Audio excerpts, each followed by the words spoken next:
क्या हो अगर मैं आपको बताऊं कि आप और ये ब्रह्मांड अलग नहीं हैं? आप जो कुछ भी देखते हैं, महसूस करते हैं, अनुभव करते हैं, वो सब एक अनंत अस्तित्व का हिस्सा है। ये है अद्वैत का सार। अद्वैत मतलब गैर द्वैत, जो भगवान शिव की शिक्षाओं में बहुत खूबसूरती से बुना गया है। लेकिन इसका असली मतलब क्या है और हम इसे अपनी जिंदगी में कैसे अपना सकते हैं?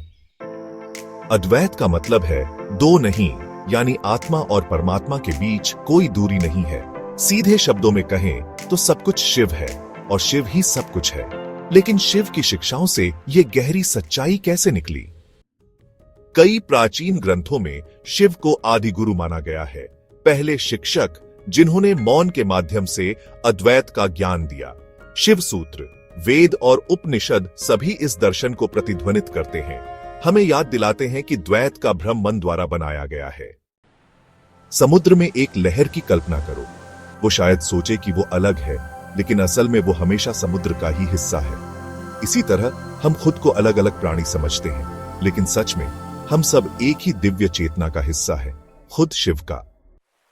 लेकिन अगर सब कुछ एक है तो हमें अलग क्यों लगता है? शिव की शिक्षाएं कहती हैं कि माया यानी भ्रम इस अलगाव की भावना पैदा करती है। हमारा अहंकार, इच्छाएं और डर एक पर्दे की तरह काम करते हैं जो सच्चाई को छुपाते हैं। इस माया को दूर करने के लिए शिव 3 शक्तिशाली रास्ते बताते हैं। अद्वैत को समझने का पहला कदम है आत्मचिंतन। खुद से पूछो, मैं अपने शरीर, अपने विचारों, अपनी भावनाओं से परे कौन हूं? जब आप गहराई में जाते हैं तो आपको पता चलता है कि आप न मन हैं, न शरीर, आप शुद्ध चेतना हैं।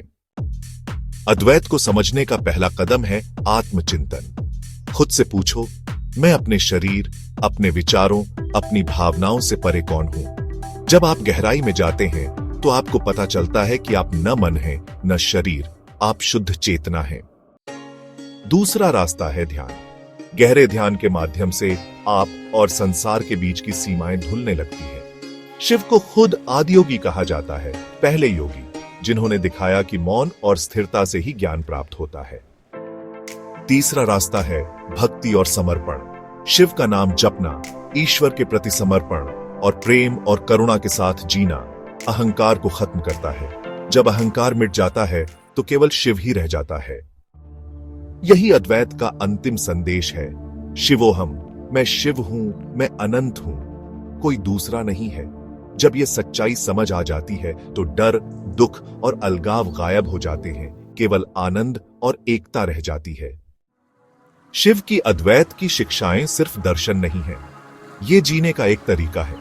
इस ज्ञान को अपनाकर हम शांति, स्पष्टता और दुखों से मुक्ति पा सकते हैं। अगर आपको यह सफर अच्छा लगा तो लाइक, शेयर और सब्सक्राइब करना न भूलें और दिव्य ज्ञान पाते रहें। अगली बार तक हर हर महादेव।